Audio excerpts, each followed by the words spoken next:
नमस्कार, मैं रवीश कुमार। हरियाणा के मुख्यमंत्री मनोहर लाल खट्टर ने टीके के इस्तेमाल को लेकर एक नया मॉडल पेश किया है। इस मॉडल से पता चलता है कि दिल्ली ही नहीं, हरियाणा के पास भी टीके की कमी है। लेकिन हरियाणा ने बोलने की जगह कम टीका देने का रास्ता अपनाया है। खट्टर मॉडल के हिसाब से दिल्ली के मुख्यमंत्री ने यह बोलकर गलती कर दी कि टीका नहीं है तो टीका केंद्र बंद हो जाएंगे। खट्टर ने कहा कि अगर टीका 2 लाख ही है तो कोई बात नहीं, एक ही दिन में ना देकर 50-60 हजार ही दिए जाएं तो समस्या नहीं होगी। अब यह साफ नहीं हो सकता है कि यह उनका अपना मॉडल है या भारत सरकार भी इसी मॉडल पर चल रही है। ड्रामा करने के लिए क्या किया, कल से मेरे वैक्सीनेशन सेंटर सारे बंद। क्यों बंद? क्योंकि मुझे टीके नहीं मिले हैं। हम कहते हैं टीके तो बाकी प्रदेशों से आपको ज्यादा मिल रहे हैं, आप जैसे बाकी प्रदेश कर रहे हैं। आज हम भी 2 लाख एक ही दिन में लगा करके अपना स्टॉक खत्म कर सकते हैं। हमको पता है कि जितना स्टॉक मिल रहा है, हम 50,000 60,000 रोज करेंगे तो ये काम हमारा चलता रहेगा। तो ये सूझबूझ अरविंद केजरीवाल को रखनी चाहिए। आपदा में आइडिया इसी को कहते हैं। आपदा में केवल अवसर नहीं होता है, आइडिया भी निकल सकता है। खट्टर साहब यह आइडिया लगाना भूल गए होंगे कि कम टीके होंगे तो टीका केंद्र जल्दी बंद हो जाएंगे। उसका क्या रास्ता निकाला जाए? क्या 1 घंटे में 1 टीका लगाया जाए टुकुर टुकुर? वैसे खट्टर साहब को यही बात प्रधानमंत्री से पूछनी चाहिए थी कि जब टीका ही कम है तो 18 साल तक के लिए टीका की अनुमति क्यों दी गई? लेकिन हिंदी की कक्षा में गणित का सवाल पूछने से कौन रोक सकता है? इसलिए यह सवाल केजरीवाल जी से पूछ लिया। खट्टर की राह पर चलते हुए केजरीवाल एक दिन में 1 ही टीका लगाएं तो दिल्ली का स्टॉक अगले कई साल तक खत्म ही नहीं होगा, टीका भी कम नहीं होगा और दुनिया का सबसे बड़ा टीका अभियान चलता रहेगा। केजरीवाल ने इसके जवाब में ट्वीट किया है कि खट्टर साहिब, वैक्सीन से ही लोगों की जान बचेगी। जितनी जल्दी वैक्सीन लगेगी उतने लोग सुरक्षित होंगे। मेरा मकसद वैक्सीन बचाना नहीं, लोगों की जान बचाना है। खट्टर साहब टीका बचाने का मंत्र दे रहे हैं, केजरीवाल जान बचाने की बात कर रहे हैं। जान बचाने की प्राथमिकता होती तो मार्च और अप्रैल के महीने में इतने लोग ना मरे होते। खट्टर इस वक्त टीका बचाने का आइडिया दे रहे हैं, इसीलिए बीजेपी के राज्यों में भी यह आइडिया पहुंचना चाहिए। समय ना मिल सका हो तो मनोहर लाल खट्टर अब देख लें कि कैसे बीजेपी के कई राज्यों में भी टीके की कमी की खबरें आई हैं। कई जगहों पर टीका केंद्र बंद हुए हैं। लोगों को कई दिनों के इंतजार के बाद भी टीके नहीं मिले हैं। कर्नाटक, उत्तराखंड, मध्य प्रदेश, बिहार और पूर्वोत्तर के कई राज्यों में टीका केंद्र बंद हुए हैं। खट्टर साहब को पूछना यह था कि जब बीजेपी के राज्य इस पर चुप हैं तो केजरीवाल क्यों बोल रहे हैं? जान बचाने की जरूरत ही क्या है?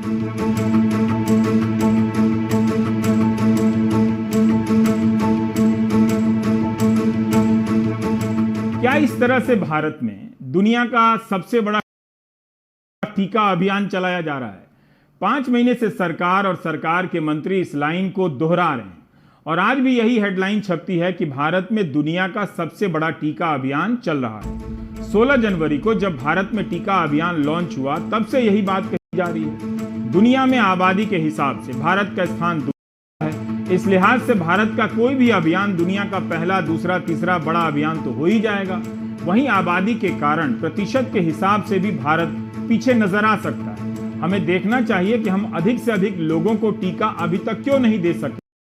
आप भी देखिए, इस अभियान को बड़ा बताने के लिए कितनी मेहनत की गई। 3 करोड़ से कम आबादी वाले 100 देशों का पता लगाया गया है। फिर उन देशों से तुलना कर दावा किया गया है कि भारत का टीका अभियान दुनिया का सबसे बड़ा है।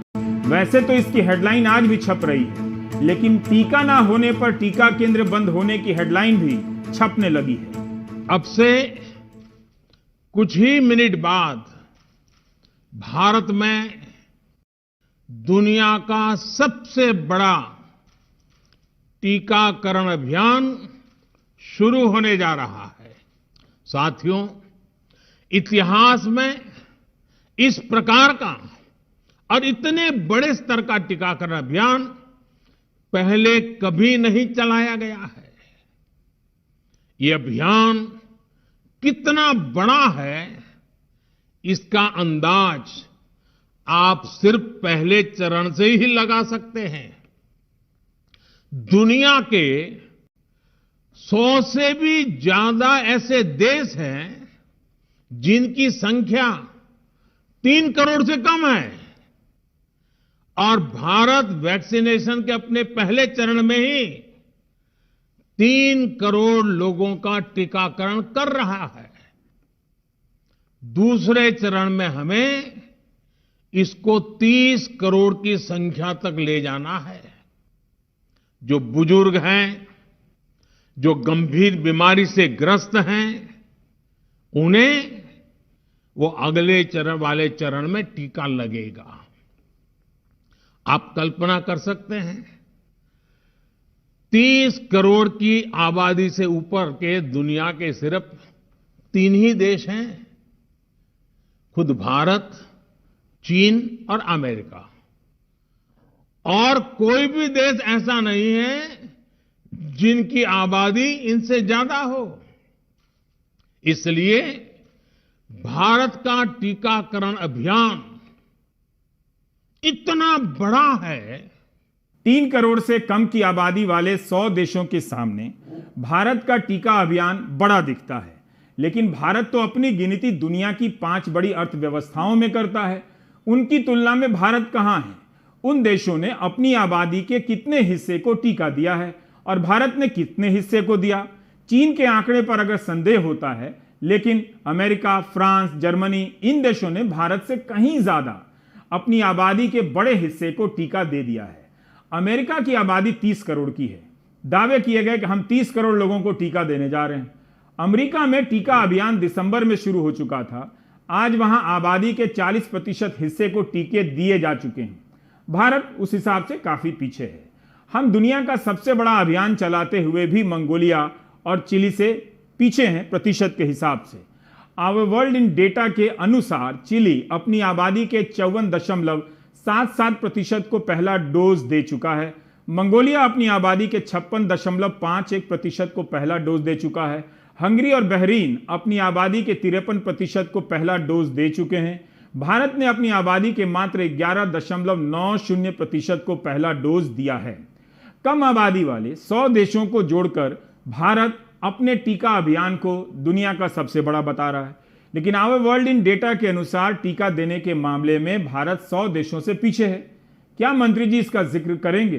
पूरी दुनिया में खबर छप रही है कि भारत में टीके की कमी के कारण टीका केंद्र बंद हो रहे हैं। टीका नहीं है, लेकिन मंत्री से लेकर गोदी मीडिया बार बार इसी लाइन को दोहराए जा रहे हैं कि दुनिया का सबसे बड़ा टीका अभियान भारत में चल रहा है।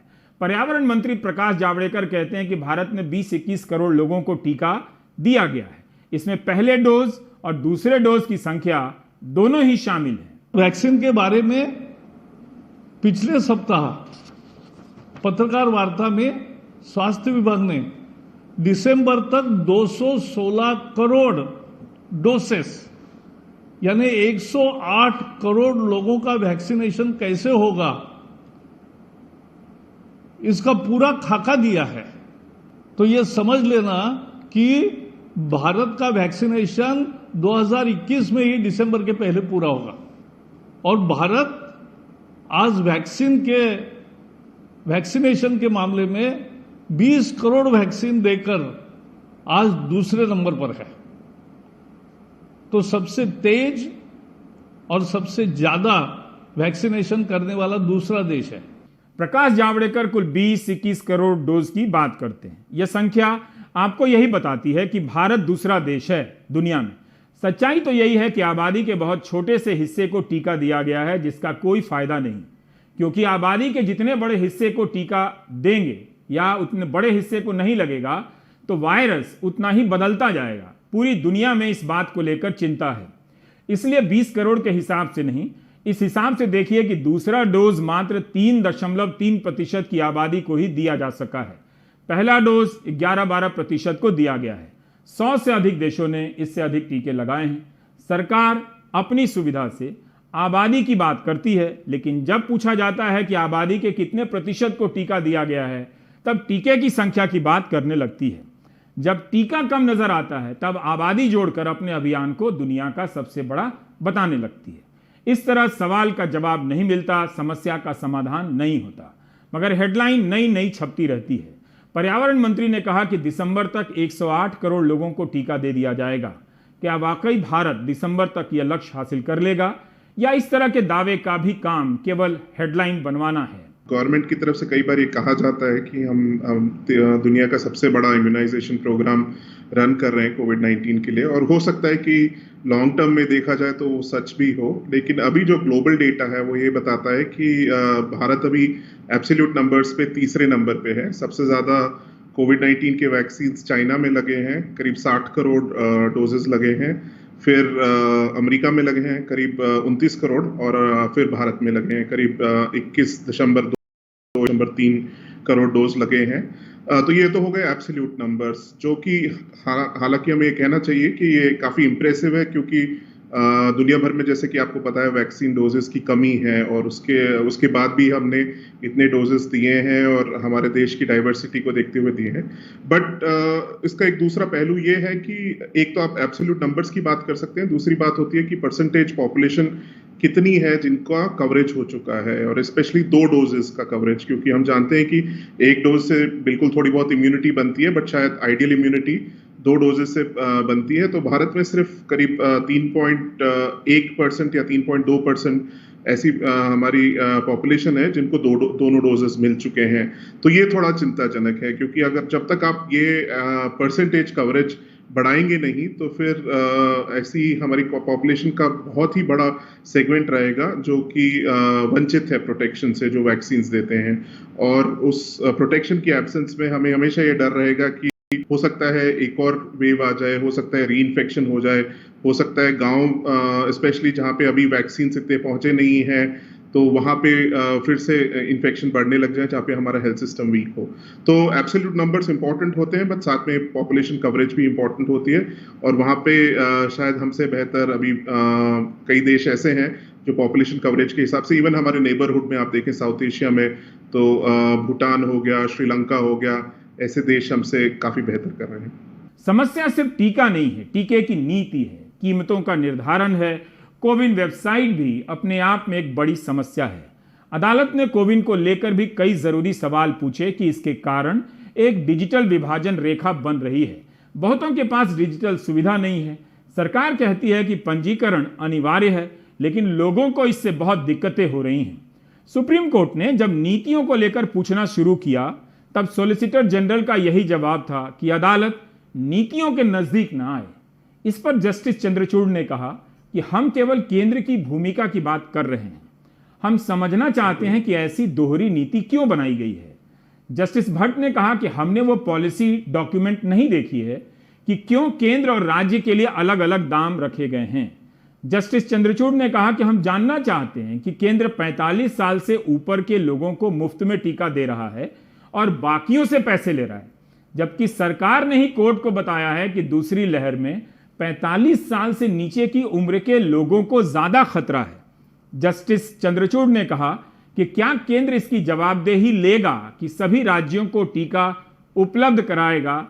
तो सॉलिसिटर जनरल ने कहा कि मैं प्रशासनिक एक्सपर्ट नहीं हूं। अब ये आंकड़े देखिए, 27 फरवरी से 2 अप्रैल के बीच हर दिन औसतन करीब 16 लाख टीका लगा है। 3 अप्रैल से 30 अप्रैल के बीच हर दिन औसतन करीब 28 लाख टीका लगा। 1 मई से 27 मई के बीच हर दिन औसतन 17 लाख टीका लगा। मई के महीने में अप्रैल से 3.5 करोड़ टीका कम लगा है। मई के महीने में अप्रैल से कम टीके लगे। क्या मई में कम उत्पादन हुआ? इतनी जगहों पर आंकड़े हैं और इतने मंत्रियों के बयान हैं कि आप किसी एक संख्या का पीछा नहीं कर सकते। रविवार को स्वास्थ्य मंत्रालय की प्रेस कॉन्फ्रेंस में कहा गया कि जून के महीने में केंद्र सरकार राज्यों को 6 करोड़ डोज देगी। भारत सरकार जून में कोविड वैक्सीन की 6.9 करोड़ डोज राज्यों और केंद्र शासित प्रदेशों को देगी, ताकि वरीयता वाले वर्गों जिन्हें ज्यादा खतरा है और 45 साल से ऊपर हैं उन्हें टीका लगाया जा सके। इसके अलावा 5.86 करोड़ डोज राज्य, केंद्र शासित प्रदेश और निजी अस्पताल सीधे खरीद सकेंगे। सुप्रीम कोर्ट में सरकार ने ही बताया है कि राज्यों को टीका खरीदने की छूट दी गई है, लेकिन कोई राज्य भारतीय कंपनियों से कितना टीका खरीदेगा इसकी छूट नहीं है। इसका कोटा केंद्र तय करेगा। राज्य को केवल केंद्र से ज्यादा पैसे देने होंगे। मई में 3,67,000 डोज दी और जून में करीब 5.5 लाख डोज देने का एस्टिमेट दिया है, वो भी अभी 10 जून से देंगे। अगर इन 92 लाख युवाओं को कोरोना से सुरक्षित करना है, इनको बचाना है। कहते हैं कि युवा देश की एनर्जी है, देश की इस ताकत को बचाना है, तो एक ही तरीका है कि इनको वैक्सीन लगाई जाए। एक ही तरीका है कि एक एक युवा को वैक्सीन उपलब्ध कराई जाए और उसको दोनों डोज लगा के उसको सुरक्षित घोषित कर दिया जाए। लेकिन केंद्र सरकार कुंडली मार के वैक्सीन के डिस्ट्रीब्यूशन पे बैठी है। कहने के लिए तो कह रही है, हमने राज्य सरकारों को कह दिया है कि खुलेआम ले लीजिए, आप खरीद लीजिए, लेकिन उसके बाद संख्या तय कर रही है कि आप 50,000 से ज्यादा नहीं खरीद सकते, आप 1 लाख से ज्यादा खरीद नहीं सकते, आप 1.5 लाख से ज्यादा खरीद नहीं सकते। हर देश टीका खरीद कर फ्री में अपने राज्यों और उनके जरिए नागरिकों को दे रहा है। भारत में ही राज्यों से अलग से कहा जा रहा है कि आप टीका खुद खरीद लीजिए, ग्लोबल टेंडर निकाल लीजिए। यही नहीं, प्राइवेट सेक्टर को भी खरीदने की छूट दी गई है। एक तरफ लोगों को टीका नहीं मिल रहा, लेकिन दूसरी तरफ 900, 1250 रुपए देकर टीके मिल रहे हैं। सुप्रीम कोर्ट के जस्टिस चंद्रचूड़ ने आज सरकार से कहा कि संविधान के हिसाब से भारत राज्यों का संघ है, इसलिए हम संघीय कानूनों के नियमों का पालन करते हैं। तब सरकार को टीका खरीदकर बांटना चाहिए। राज्यों को उनके हाल पर छोड़ दिया गया है। एक एम होना अच्छी बात है कि हम इतने डोजेस प्रोड्यूस कर पाएंगे और उनको एडमिनिस्टर भी कर पाएंगे, बट प्रॉब्लम यहाँ पे आती है कि इसमें बहुत सारे एजम्पशंस हैं, और एजम्पशंस ये हैं कि कई वैक्सीन कैंडिडेट्स ऐसी हैं जो अभी क्लिनिकल ट्रायल्स में हैं। अब वो क्लिनिकल ट्रायल के रिजल्ट्स क्या रहेंगे उस पर डिपेंड करता है कि हम उन वैक्सीन्स को अपने प्रोग्राम में इंट्रोड्यूस करते हैं कि नहीं। और कई आप जब तक ये क्लिनिकल ट्रायल के रिजल्ट नहीं आते हैं तो तब तक हम एक श्योरिटी से नहीं कह सकते हैं कि ये वैक्सीन हम प्रोग्राम में इम्प्लीमेंट कर पाएंगे। दूसरी बात यह है कि प्रोडक्शन का एक एस्टिमेट होता है, बट एस्टिमेट के बारे में हमें ये भी पता है कि कई बार डिलेज होती हैं। अब आप स्पुतनिक का ही एग्जांपल ले लीजिए। स्पुतनिक का प्रोडक्शन पहले ये एस्टिमेटेड था कि मई जून के आसपास ऑलरेडी स्टार्ट हो जाएगा, अब शायद ये जुलाई अगस्त की तरफ पुश हो चुका है। कई कंपनीज ने ये कहा है कि हम अपनी कैपेसिटी बढ़ाएंगे कोवैक्सीन और कोविशील्ड के लिए भी, बट वो कितना जल्दी कर पाएंगे। प्रोडक्शन बढ़ती है तो वो सप्लाई में कितनी जल्दी से कंट्रीब्यूट करेगी। तो इस पे ये बहुत सारे प्रश्न रहेंगे। तो कोशिश तो बिल्कुल करनी चाहिए, बट ऐसा एक्चुअली हो पाएगा तो थोड़ा चैलेंजिंग लगता है। अगर सारे स्टेक होल्डर्स को साथ में लेके बढ़ते हैं तो शायद एक पॉसिबिलिटी है, बट फिर भी एम्बिशियस टारगेट है। हमारे यहां जितनी वैक्सीन प्रोडक्शन की हमने एंटिसिपेट की थी उससे ज्यादा now we have made the arrangements. और मैं आपके साथ शेयर कर रहा हूं कि मई, जून और जुलाई के लिए हमने एडवांस पेमेंट की है दोनों जो वैक्सीन मैन्युफैक्चरर्स हैं उनको एडिशनल वैक्सीन प्रोड्यूस करने के लिए। और अगस्त से लेकर दिसंबर तक 2013 करोड़ एडिशनल डोजेज मिल जाएगी। मैं क्यों बता रहा हूं कि दिसंबर के एंड तक there will be enough vaccine for every Indian citizen, including those जो उस एज ग्रुप में आते हैं जिनके पहले वैक्सीनेशन करने के हम कोई कभी बात ही नहीं थी। 35,000 करोड़ केंद्रीय सरकार ने वैक्सीनेशन प्लान के लिए एलोकेट किया है, और कोई पैसे की कमी होगी वैक्सीनेशन प्रोग्राम के लिए तो देयर इज एनफ मनी। आजकल आप इस तरह के स्लोगन सुनने लगे होंगे कि हमने कोरोना को हराया है, फिर से हराएंगे, लेकिन दूसरी लहर में हम हार गए इसका कहीं जिक्र नहीं सुनेंगे। क्यों हार गए इसका तो जिक्र ही नहीं सुनेंगे। तब आप आबादी को कारण बताएंगे। जब दुनिया का सबसे बड़ा अभियान बताना हो तब आप उसी आबादी को खूबी बताने लगेंगे। हमने पहले भी कोरोना को हराया था और फिर से हरा देंगे। प्रधानमंत्री का यह बयान अकेला उनका नहीं है। केंद्र सरकार से लेकर राज्यों के मुख्यमंत्री कोरोना को हरा देने के दावे करने लगे हैं, जानते हुए भी कि उन्हें इस बात की भनक नहीं है कि अगली लहर में कोरोना की कौन सी प्रवृत्ति आएगी। उसके वेरिएंट को लेकर सरकार को भी पता नहीं था, ना पता है। सुप्रीम कोर्ट के हलफनामे में सरकार इंडियन वेरिएंट का नाम लेती है, लेकिन उसके कई दिनों बाद दूसरे देशों से कहती है कि इंडियन वेरिएंट का इस्तेमाल ना करें। इंडियन वेरिएंट कहने पर एफआईआर हो जा रही है। जो भी है, हराने वाली हेडलाइन की संख्या बढ़ने लगी है। इस हेडलाइन में इस बात का जिक्र नहीं है कि कोरोना ने हमें हरा दिया और हम क्यों बुरी तरह हारे। 1-2 महीने से, क्योंकि ये जो अभी सेकेंड वेव जिसे हम कहते हैं उसमें पूरे देश में जो हाहाकार मचा, उसके बाद ये भी देखा गया कि वैक्सीनेशन के कई फायदे हैं। जिन लोगों को वैक्सीनेशन मिला है उनको अगर इन्फेक्शन होता भी है तो इतना सीरियस नहीं होता है। तो होपफुली अब सरकार में ये रियलाइजेशन है कि सिर्फ हम कुछ सेगमेंट्स ऑफ द पॉपुलेशन को कवर नहीं कर सकते, अब हमें पूरे पॉपुलेशन की कवरेज बढ़ानी है। तो अब उसके लिए प्लानिंग थोड़ा लेट शायद स्टार्ट हुई है कि हम पूरा पॉपुलेशन का एक पर्सपेक्टिव ले रहे हैं। बट प्रॉब्लम ये भी है कि हमारे पास जो अवेलेबल फैसिलिटीज है वो भी शायद पूरे अच्छी तरीके से हम उनको यूज नहीं कर पा रहे। एक बहुत ही अच्छा उदाहरण उसका चेंगलपट में जो वैक्सीन पार्क है, जो डॉक्टर रामादोस जब हेल्थ मिनिस्टर थे वो सेटअप किया गया था, और वो वैक्सीन प्रोडक्शन यूनिट बनना था पब्लिक सेक्टर में, बट अभी तक उसमें वैक्सीन प्रोडक्शन नहीं हो रहा है। इतने साल से वो सिर्फ अब जाके सिर्फ शायद सैनिटाइजर बना रहा है। तो अगर हमारे पब्लिक सेक्टर में ऐसी फैसिलिटीज है जिनको हम यूज कर सकते हैं और जिससे रैंप अप करना शायद बहुत थोड़ा आसान रहेगा, तो हमें उन ऑप्शंस को देखना भी जरूर है। सिर्फ जरूरत है उनकी, सिर्फ प्राइवेट सेक्टर की तरफ ना देखें, अपने पब्लिक सेक्टर फैसिलिटीज को भी देखें। हम हरा चुके हैं, फिर से हरा देंगे। आप कोरोना को नहीं हरा रहे, हर स्तर पर इससे हार रहे हैं। अर्थव्यवस्था का हाल देखिए, अपने लोगों का हाल देख लीजिए। जो कोरोना से संक्रमित नहीं हैं वो चरमराती अर्थव्यवस्था से हार रहे हैं। अस्पताल के बाहर और भीतर के इन दृश्यों को याद करते हुए आप सभी सरकारी बयानों को सामने रखें। अपने आप से पूछें कि यह दृश्य जो आपने देखा सुना, क्या वाकई हम कोरोना को हरा रहे थे? जब आप अस्पताल और ऑक्सीजन के लिए मारे मारे फिर रहे थे, तब क्या किसी कमांडर को देखा था जो अब कोरोना को हराने का ऐलान कर रहे हैं? क्या वो मौत रोक पाए? क्या वो इलाज दे पाए? तो अब ऐसा क्या इंतजाम कर लिया जिसके दम पर कोरोना को हरा देने और फिर से हरा देने की भाषा बोली जा रही है, ये जानते हुए कि लोग अभी भी अपनों को खोकर शोक से नहीं उबरे हैं? विजय का ऐलान करने वाले कमांडर किस आधार पर ऐलान कर रहे हैं? क्या किसी सरकार ने कहा है आपको कि 2.5 महीने के दौरान इतने लाख ऑक्सीजन बेड की कमी हो गई थी, हमारे पास बेड कम थे, लेकिन अब स्थायी रूप से ऑक्सीजन बेड के इस्तेमाल कर लिए गए हैं, इतने लाख हैं। टेंट और तंबू में ऑक्सीजन बेड लगाने से भी लोगों को ऑक्सीजन बेड नहीं मिला था। अगर ऐसा है तो प्रधानमंत्री और मुख्यमंत्री बताएं कि किस अस्पताल में ऑक्सीजन बेड और वेंटिलेटर की क्षमता बढ़ा दी गई है, उनकी संख्या कितनी है, उन अस्पतालों में डॉक्टर कितने हैं? क्या आपको पता है? क्या प्रधानमंत्री ने ऐसी कोई बात कही है? क्या प्रधानमंत्री ने यह रिपोर्ट देखी है कि 2 घंटे तक डॉक्टर ही नहीं आया तो एक बच्ची की मौत हो गई?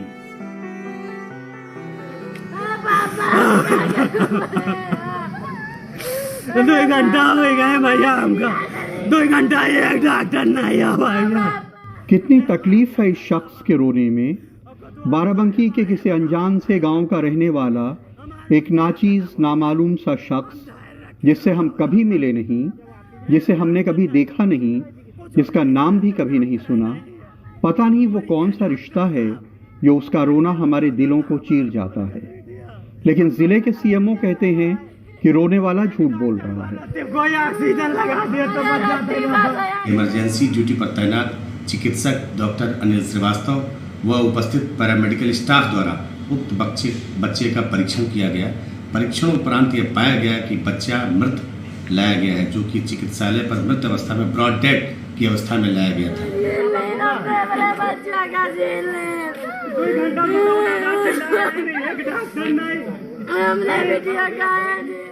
अस्पताल के बाहर जमीन पर पड़ी उसकी मां की दर्दनाक चीखें फिजाओं में गूंजती हैं। ये वे लोग हैं जो हाकिमों की दुनिया से हजारों प्रकाश वर्ष दूर अपनी गुर्बत और महरूमियों में जिंदा हैं।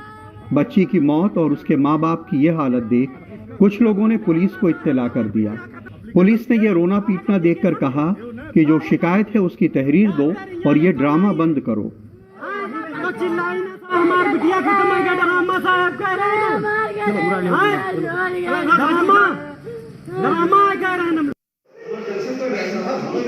सीएमओ चाहे जो कहें, लेकिन अब आप वो वीडियो देखिए जिसमें यह परेशान बाप अपनी बच्ची को गोद में उठाए उसकी जान बचाने के लिए अस्पताल में इधर से उधर दौड़ रहा है, लेकिन इमरजेंसी में कोई डॉक्टर नहीं है।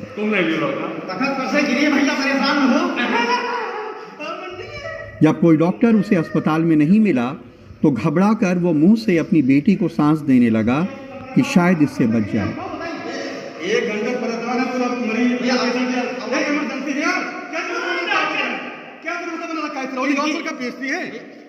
पिता संदीप शुक्ला ने पुलिस को दी अपनी तहरीर में लिखा है कि मेरी 6 महीने की बच्ची तख्त से गिरकर जख्मी हो गई थी।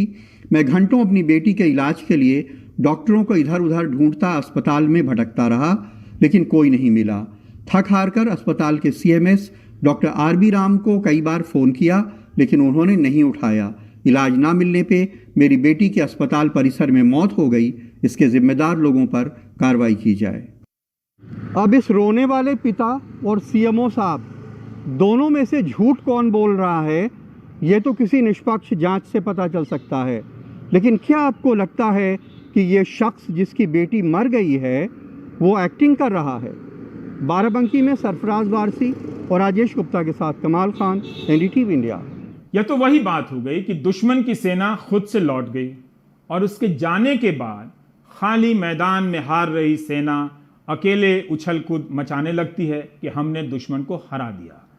कोरोना को इस बात से फर्क नहीं पड़ता कि राष्ट्रीय कार्यकारिणी में बीजेपी उसके हरा देने का प्रस्ताव पास कर रही है और प्रधानमंत्री का धन्यवाद कर रही है। क्या दूसरी लहर के लिए बीजेपी ऐसा प्रस्ताव पास कर देगी कि प्रधानमंत्री ने कोरोना को हरा दिया? विजय पताका लहराने वाले इन कमांडरों से पूछा जा सकता है कि कोरोना को आपने हराया या उसने खुद अपनी रफ्तार बदल ली। यह ग्राफ आपके सामने है। आप देख रहे हैं कि इस बार कोरोना की संख्या के बढ़ने का ग्राफ सीधा ऊपर जा रहा है। खड़ी चढ़ाई है, इसलिए इसकी उतराई का ढलान भी बिल्कुल नीचे की तरफ ही होगा। दशकों पुरानी जानी हुई बात है कि महामारी एक जगह जाकर थम जाती है, फिर जब दूसरी लहर आती है तो बढ़ने लगती है। तभी आप दूसरी, तीसरी और जापान में तो चौथी लहर की बात सुन रहे हैं। पिछले 1.5 साल से जो हम लोगों ने सबने एक्सपीरियंस किया वो हमें एक चीज सिखाता है कि कोरोना का जो वायरस है उसको आप लाइटली नहीं ले सकते। कोई भी ये कहे, किसी भी देश में कहे कि हमने कोरोना को हरा दिया, तो वो एक तरीके से आपको वो बात फिर से बाइट करने को आती है, क्योंकि केसेस फिर बढ़ने लगते हैं और कई देशों में हुआ है। 2nd वेव हुआ है, 3rd वेव हुआ है, इनफैक्ट 4th वेव और आगे की वेव्स भी हुई हैं। तो हमें पता है पिछले एक्सपीरियंस से कि हमारे पास केसेस कम होने लगे थे 2020 के विंटर मंथ्स में, लेकिन फिर से इस साल बढ़े हैं। तो इसलिए हमें ये सोचना चाहिए कि अच्छी बातें कम हुए हैं, इसमें कुछ योगदान सर्टेनली जो मिटिगेशन स्ट्रैटेजीज थी, लॉकडाउन्स वगैरह, उनका कुछ कंट्रीब्यूशन रहा है। बट कई चीजें ऐसी भी हैं जो रिसर्च के द्वारा हमें पता चलेंगी। क्या ये हुआ कि बहुत ज्यादा पॉपुलेशन को एक्सपोजर हो गया, कुछ तरीके की इम्यूनिटी बनी उनकी क्योंकि इतने लोग एक्सपोज हो गए थे, और पिछले साल के सेरो प्रेवलेंस स्टडीज हमें ऑलरेडी बताते हैं कि कई लोगों को एक्चुअली इन्फेक्शन था, जितना डेटा हमारे पास टेस्टिंग के द्वारा नहीं था। तो ये बहुत सारे फैक्टर्स हो सकते हैं, जिसमें एक कंट्रीब्यूशन सर्टेनली गवर्नमेंट के स्टेप्स जैसे कि लॉकडाउन होता है उनका होता है, बट कई फैक्टर्स उसके बियॉन्ड भी रहते हैं कि वायरस का वेरिएंट्स कौन से थे, किस कॉम्बिनेशन में रहा और कितने लोग एक्सपोज हो सकते थे जो ससेप्टेबल थे और कितने जल्दी एक्सपोज हो गए। तो वो सारे फैक्टर्स देखकर ही हम कह सकते हैं कि उसके कारण शायद केसेस कम हैं। मिलजुल कर मुकाबला करने की बातें भाषण में अच्छी लगती हैं। जिन लोगों की मौत अस्पताल में ऑक्सीजन की सप्लाई न होने के कारण हुई है, क्या सरकार ने उनके लिए कुछ सोचा है? दिल्ली से लेकर गोवा तक में ऐसे लोगों के परिजनों को क्या कहा जाए कि उनकी सरकार ने कोरोना को हरा दिया? क्या सरकार उन्हें फोन कर कह सकती है कि हमने कोरोना को हरा दिया है? फिर आप ब्रेक ले लीजिए।